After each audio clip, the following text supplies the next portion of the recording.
പാടും നിൻ കൃപയെ കൊണ്ടാടും ആയുരന്ത്യം ഞാൻ. പാടും നിൻ കൃപയെ കൊണ്ടാടും ആയുരന്ത്യം ഞാൻ. പാടും വീണയിൽ പ്രാണനാഥനുത്തമ ഗീതം മൽപ്രാണ നായകനേ. മാ കൃപാ സിന്ധോ മൽപ്രാണ നായകനേ.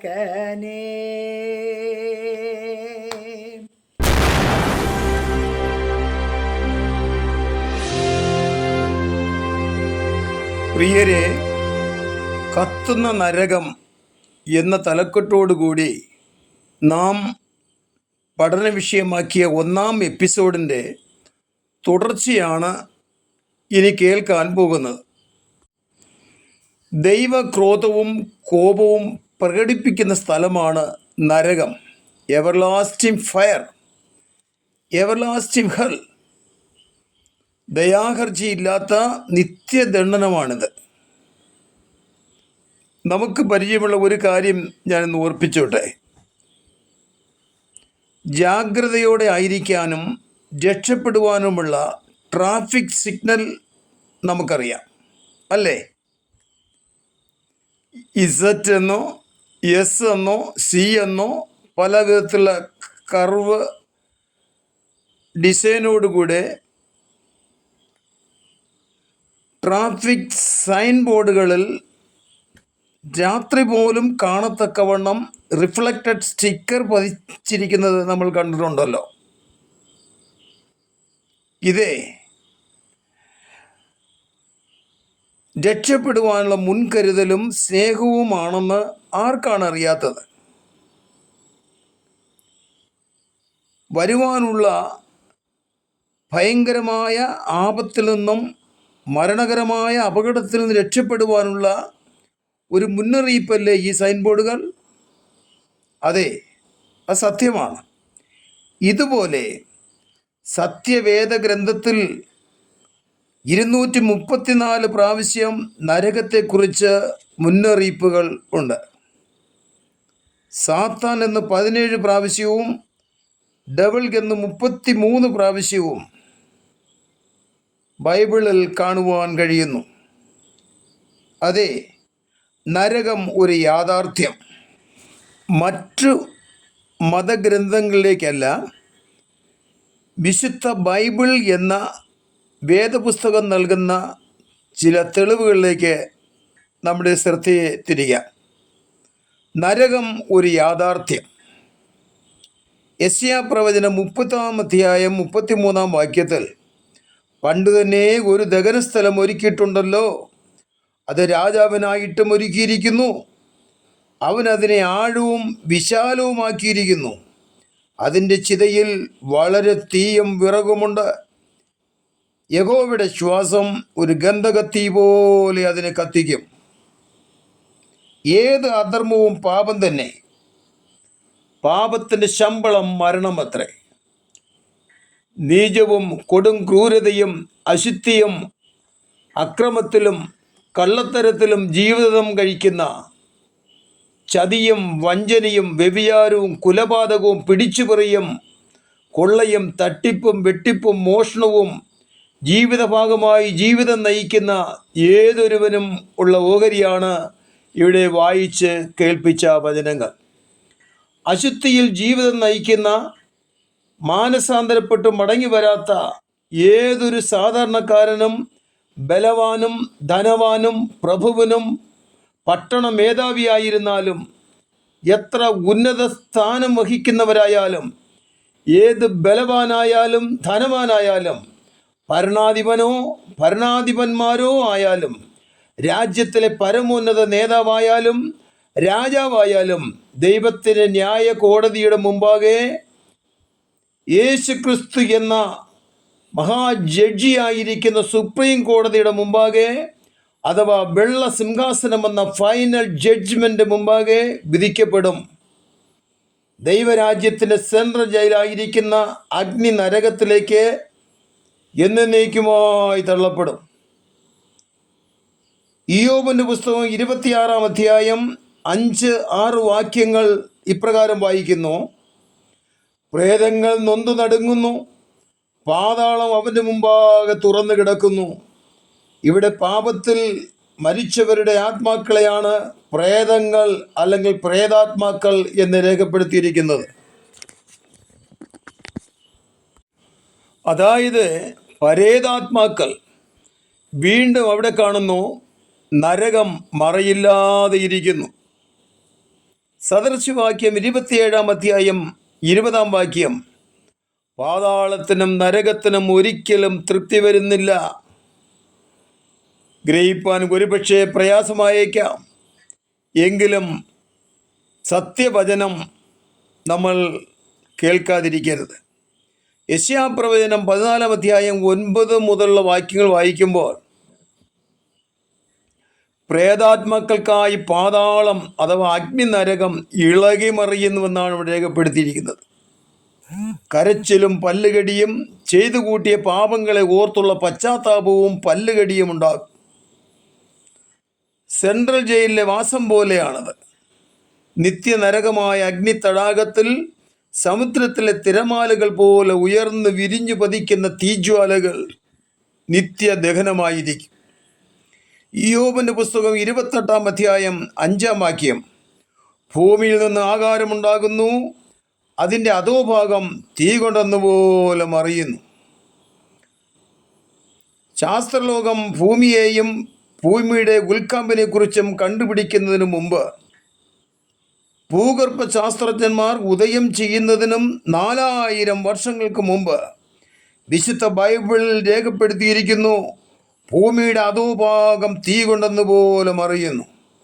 അഥവാ തീയും ഗന്ധവും കത്തുന്ന തീപ്പെയ്ക.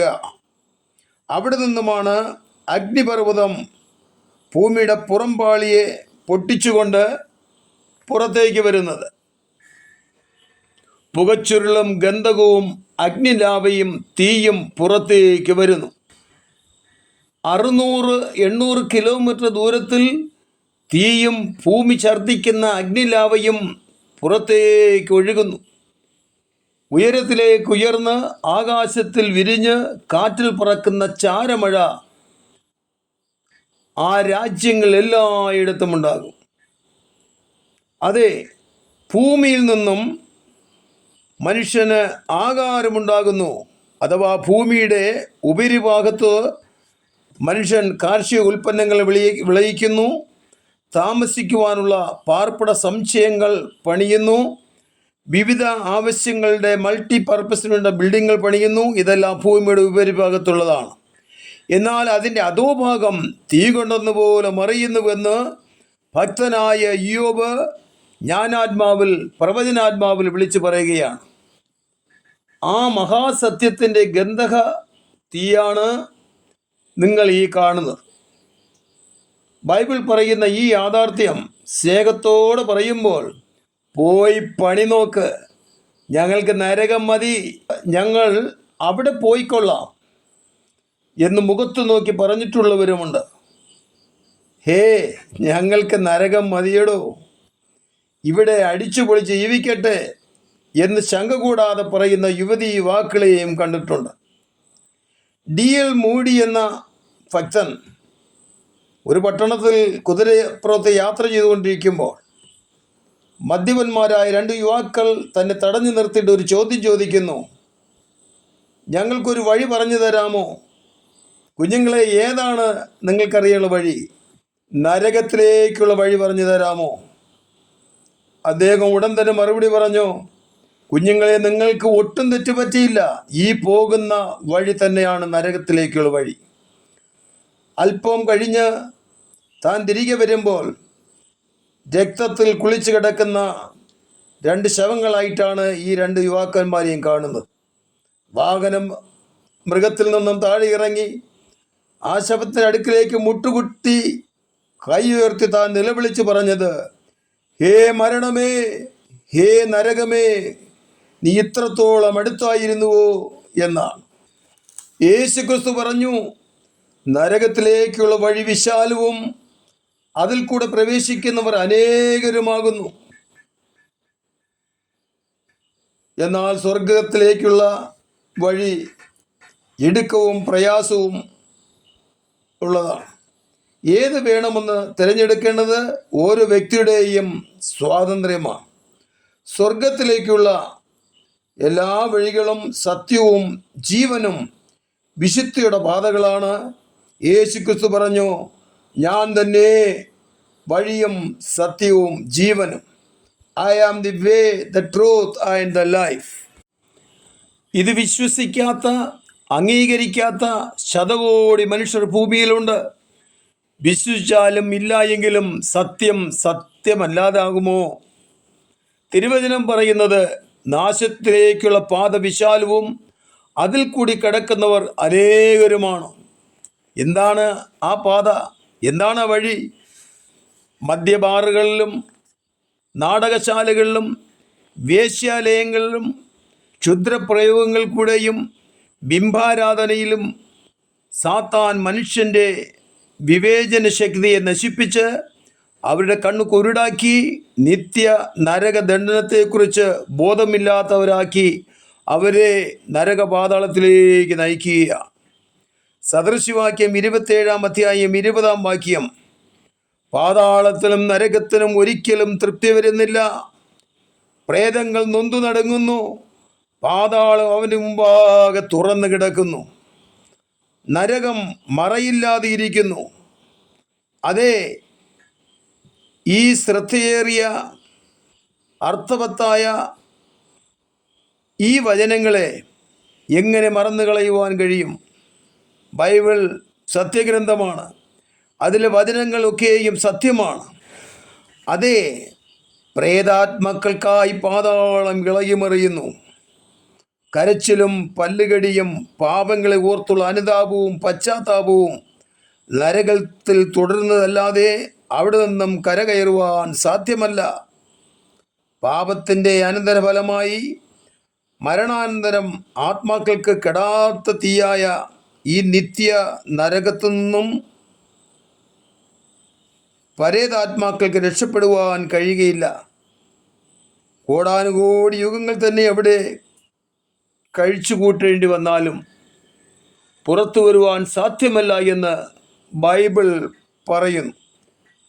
മരിച്ചു കഴിഞ്ഞ് 3-ാം ദിവസമോ 4-ാം ദിവസമോ 7-ാം ദിവസമോ 14-ാം ദിവസമോ 40-ാം ദിവസമോ ചില കർമ്മങ്ങൾ നടത്തിയും പുരോഹിതന്മാർക്ക് പ്രത്യേക ഫീസ് കൊടുത്തും അങ്ങനെ പരേതാത്മാക്കൾക്ക് വേണ്ടി എന്തു തന്നെ ചെയ്താലും അവരെ അവിടുന്ന് കരകയറ്റുവാൻ സാധ്യമല്ല. പരേതാത്മാക്കൾക്ക് വേണ്ടി രക്ഷ പ്രാപിപ്പാൻ നേർച്ച കാഴ്ചകൾ നൽകിയും അങ്ങനെ കാലങ്ങൾ മുന്നിട്ട് പോയാൽ ഒരിക്കലും ഈ ശരീരം വിട്ട് മരണത്തിലേക്ക് മാറ്റപ്പെട്ട ഒരു മനുഷ്യാത്മാവിനെയും ഈ പാതാള നരകത്തിൽ നിന്ന് രക്ഷപ്പെടുത്തുവാൻ കഴിയുന്നതല്ല. അവനവൻ ശരീരത്തിരിക്കുമ്പോൾ ചെയ്തത് നല്ലതാകലും തീയതാകലും അതിന് തക്കവണ്ണം പ്രാപിക്കേണ്ടതിന് ദൈവത്തിൻ്റെ ന്യായകോടതിയുടെ മുമ്പാകെ നിൽക്കേണ്ടി വരും. ഹോശേയ പ്രവചനം 13-14 മരണമേ നിന്റെ ബാധ എവിടെ? പാതാളമേ നിന്റെ സംഹാരം എവിടെ? ദൈവപുത്രനായ യേശുക്രിസ്തുവിൻ്റെ ജീവപുസ്തകത്തിൽ പേരെഴുതി കാണാത്ത ഏവനെയും തീപ്പൊയ്കയിൽ തള്ളിയിടും. നരകത്തിൽ തള്ളിയിടുവാൻ കഴിവുള്ള ദൈവത്തെ ഭയപ്പെടുവേൻ. പ്രിയമുള്ളവരെ, മരണശേഷം ആത്മാവ് എവിടേക്കാണ് പോകുന്നത്? മരണം യുദ്ധം അവസാനിച്ചു എന്നാണ് അർത്ഥമാക്കുന്നത്. ഇന്ന് നിരീശ്വരന്മാർ മരണാനന്തര അവസ്ഥയെപ്പറ്റി ആകുല ചിത്തരാണ്. ആരോഗ്യസമ്പന്നരായി ഇവിടെ കഴിഞ്ഞു കൂട്ടുന്നവർക്ക് നിത്യജീവനിലേക്കുള്ള വഴി അറിയണമെന്ന ചിന്തയില്ലാതെ ജീവിക്കുന്നു. മരണശേഷം ആത്മാവ് എവിടേക്കാണ് പോകുന്നത് എന്നതിന് ഉറപ്പില്ലാത്തവർ ചെയ്തു കൂട്ടിയ പാപത്തിന് എന്താണ് പരിഹാരം? അതിശ്രേഷ്ഠമായ ബൈബിൾ വചനങ്ങൾ നോക്കുക. ജീവിച്ചിരുന്ന് മരണം കാണാത്ത മനുഷ്യനാർ, തൻ്റെ പ്രാണനെ പാതാളത്തിൻ്റെ കയ്യിൽ നിന്ന് വിടുവിക്കുന്നവനും ആരുള്ളൂ? സങ്കീർത്തനങ്ങൾ 89:48 വാക്യമാണ്. മനുഷ്യൻ മരിച്ചാൽ വീണ്ടും ജീവിക്കുമോ? ഇയ്യോബ് ചോദിക്കുകയാണ്. മനുഷ്യൻ പ്രാണനെ വിട്ടാൽ അവൻ എവിടെ? അവൻ്റെ ശ്വാസം പോകുന്നു, അവൻ മണ്ണിലേക്ക് തിരിയുന്നു, അന്ന് തന്നെ അവൻ്റെ നിരൂപണങ്ങൾ നശിക്കുന്നു. മരണത്തോടെ അവൻ സമ്പാദിച്ച ജ്ഞാനം, സമ്പാദ്യം, ഔന്നത്യം, പ്രശസ്തി, പേരും പെരുമയും, സമ്പത്തുകൾ, അവാർഡുകൾ എല്ലാം ശവക്കുഴി വരെ മാത്രം. മരണമെടുക്കാത്തത് ഒന്നുമില്ല. മരണക്കിടക്കയിൽ വെച്ചെങ്കിലും തങ്ങളുടെ രക്ഷിതാവിൽ വിശ്വസിച്ച് നിത്യജീവൻ്റെ പ്രത്യാശയും സമാധാനവും കണ്ടെത്താൻ കഴിഞ്ഞിരുന്നുവെങ്കിൽ അതിനുള്ള വഴിയും അതിനുള്ള മാർഗവും അതിനുള്ള സത്യവും ജീവനും യേശു ക്രിസ്തുവാണ്. ആകയാൽ ഒരു ഭക്തൻ്റെ സമർപ്പണ വാക്യം ഇപ്രകാരമാണ്: ഞങ്ങളുടെ നാളുകളെ ഒരു നെടുവീർപ്പ് പോലെ കഴിക്കുന്നു. ഞങ്ങൾ ജ്ഞാനമുള്ള ഒരു ഹൃദയം പ്രാപിക്കത്തക്കവണ്ണം ഞങ്ങളുടെ നാളുകളെ എണ്ണുവാൻ ഞങ്ങളെ ഉപദേശിക്കണമേ. യഹോവേ, എൻ്റെ അവസാനത്തെയും എൻ്റെ ആയുസ് എന്നത് യഹോവേ എൻ്റെ അവസാനത്തെയും എൻ്റെ ആയുസ് എത്ര എന്നതിനെയും എന്നെ അറിയിക്കണമേ. ഞാൻ എത്രയും ക്ഷണികനെന്ന് അറിയുമാറാകട്ടെ.